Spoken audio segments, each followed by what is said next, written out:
Hello guys, welcome to my channel. जैसा कि आप लोग जानते हो कि लास्ट दिवाली में गोल्ड जो है करीबन 75,000 के लेवल के आसपास ट्रेड कर रहा था। एंड देन वहाँ से किसी ने एक्सपेक्ट नहीं किया था कि हम लोग इतनी बड़ी रैली देखने को हमें मिलेगा। गोल्ड जो है वो करीबन 75,000 के आसपास ट्रेड कर रहा था एंड सिल्वर भी 80,000 के आसपास के रेंज में था। वहाँ से सिल्वर ने एक साल के अंदर 1,70,000 का MCX में हाई लगाया एंड गोल्ड जो है वो 1,32,000 का हाई मारा। तो सिल्वर में लोगों को लगभग डबल से डबल रिटर्न मिला है, जिन लोगों ने भी लास्ट दिवाली में सिल्वर में पैसा डाला। एंड गोल्ड में डबल तो नहीं मिला, लेकिन फिर भी उसमें अगर आप परसेंटेज बेसिस पे कैलकुलेट करोगे तो आपको 70% तक का कह सकते हैं कि 60 टू 70% रिटर्न मिला है गोल्ड में। बहुत लोग अभी भी फोमो क्रिएट हुआ है मार्केट में, फियर ऑफ मिसिंग आउट, जिसकी वजह से लोग अभी भी, मैं देख रहा था कि इस रेट पे गोल्ड बाई करने के लिए दौड़ रहे हैं। बट देखिए, सिंपल सा फॉर्मूला है कि शेयर बाज़ार में किसी भी शेयर्स हो या कोई भी कमोडिटी हो, ये हमेशा सेम डायरेक्शन में प्राइस नहीं भागता।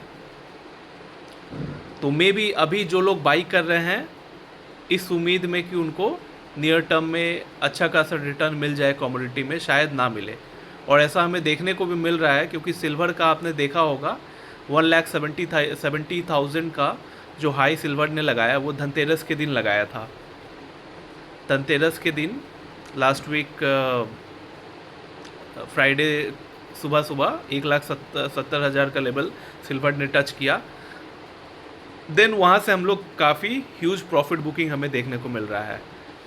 एंड आज भी मुहूर्त ट्रेडिंग में भी सिल्वर मैं देख रहा हूँ कि 7,500 रुपये किलो पे प्राइस उसका गिर गया नीचे की तरफ।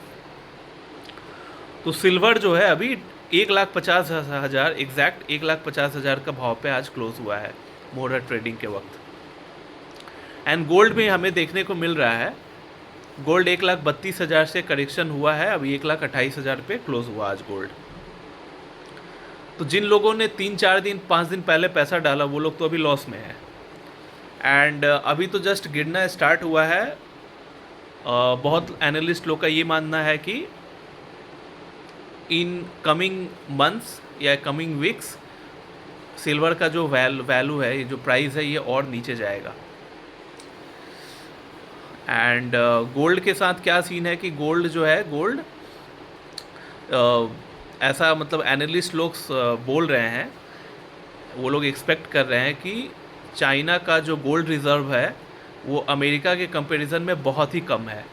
तो चाइना जो है वो गोल्ड बाई किए जा रहा है, जिसके वजह से गोल्ड का रेट में भी इन फ्यूचर थोड़ा मतलब करेक्शन, हमें हैवी करेक्शन गोल्ड में देखने को ना मिले। गोल्ड का भाव हो सके स्टेबल रहेगा या फिर थोड़ा बढ़ भी सकता है। बट सिल्वर के केस में नियर टर्म में हम लोग उम्मीद कर रहे हैं कि प्राइस जो है वो और करेक्शन होगा। तो अब आते हैं मुद्दे पे। तो मुद्दे की बात ये है कि अब जिन लोगों ने, देखिए, गोल्ड पे जब इन्वेस्ट करने की बात थी लास्ट ईयर तक, जब 1 लाख से नीचे उसका प्राइस चल रहा था, तो लोग गोल्ड पे, देखिए, गोल्ड पे लोग ट्रस्ट करते हैं।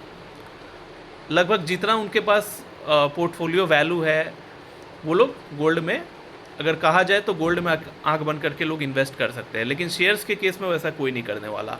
आपको भी पता है कि शेयर्स जो है, कंपनियों की जो शेयर्स होती है, आप एक कंपनी में सारा पैसा तो नहीं डाल सकते, क्योंकि उसमें काफ़ी रिस्क होता है। कंपनी अगर कोई बैड न्यूज़ आ गया तो शेयर्स के भाव गिर जाएंगे। लेकिन गोल्ड है उसके भाव तो ऐसे इतना मतलब 50% का तो करेक्शन आपको गोल्ड में देखने को मिलने वाला है नहीं। ये आपको भी पता है, गोल्ड जो होता है उस पर लोग ट्रस्ट करते हैं। तो मुद्दे की भी बात यह है कि कमिंग डेज़ में जिन लोगों ने गोल्ड में या सिल्वर में पैसा बनाया है और वो लोग अभी प्रॉफिट बुक कर रहे हैं या कर चुके हैं, तो वो लोग तो फर्दर आगे सोचेंगे ना कि हम लोग ऐसा कौन सा एसेट क्लास में पैसा डाला जाए जिसमें गारंटीड बाई नेक्स्ट दिवाली, मतलब दिवाली 2026 तक और वो उस तरीके का रिटर्न देखने को मिल जाए, मतलब गारंटीड वे में वैसा पैसा बन जाए। तो देखिए, आज मैं आप लोगों को स्टॉक्स का नाम नहीं सजेस्ट करूँगा, क्योंकि स्टॉक्स में हर कोई उतना रिस्क नहीं ले सकता। अगर आपको मान लीजिए आपके पास लिक्विड कैश 5 करोड़ रुपए पड़े हुए हैं, अब सारा पैसा स्टॉक्स में आपका आपका मान लीजिए सोर्स ऑफ इनकम नहीं है, मतलब आप रिटायर्ड पर्सन हो, आपके पास वही एक कैपिटल है जिस पे आप सर्वाइव कर रहे हो, तो आंख बंद करके तो आप सारा पैसा एक शेयर में या 2-4 कंपनी में नहीं डाल सकते, काफ़ी रिस्क हो जाता है। हाँ, अगर आपकी अर्निंग्स है, आपका कोई बिज़नेस हो या अच्छा खासा मान लीजिए जॉब है, मंथली बेसिस पे आप अच्छा खासा कमा रहे हो, तो आप रिस्क ले सकते हो, जैसा कि हम लोग लेते हैं। हमें पता है कि हमारा पोर्टफोलियो अगर परफॉर्म नहीं भी करेगा तो हमारे पास एक सोर्स ऑफ इनकम है जहाँ से मेरा चल जाएगा, मैं कवर ऑफ कर लूँगा। बट जिन इन्वेस्टर्स का कोई अदर सोर्स ऑफ इनकम नहीं है, वो उसी पोर्टफोलियो वैल्यू पे सर्वाइव कर रहे हैं, तो आज मैं उनकी बात करूँगा कि वो लोग ऐसा कहाँ इन्वेस्ट करें जहाँ उनको अच्छा खासा रिटर्न मिले। तो सिंपल सा बात है, देखिए निफ्टी जो है लास्ट 1 ईयर में इंडेक्स जो है निफ्टी वो परफॉर्म किया नहीं है, वो मतलब 25,000 के लेवल पे था लास्ट ईयर दिवाली के वक्त, आज भी 25,000 के आसपास खड़ा है। तो लोगों का ये मानना है कि मंदी जो है, मंदी तो देखिए 1 से 1.5 साल रहता है, उसके बाद तेज़ी आना ही है। तो बाई नेक्स्ट दिवाली इंडेक्स जो है हमें सब्सटेंशियल मूवमेंट देखने को मिलेगा ऊपर की तरफ। नीचे की तरफ तो हम लोग उम्मीद नहीं कर रहे हैं, ऊपर की तरफ निफ्टी में हम लोग उम्मीद कर रहे हैं कि काफ़ी मूवमेंट देखने को मिलेगा। निफ्टी जो है एनालिस्ट लोगों का मानना है कि 30,000 का लेवल के ऊपर चला जाएगा नेक्स्ट दिवाली तक। पर्सनली मैं मान के चलता हूँ कि 35,000 का लेवल हमें, जो ये कमिंग जो बुल रन आने वाला है, इसमें 35,000 का लेवल हमें देखने को मिलेगा।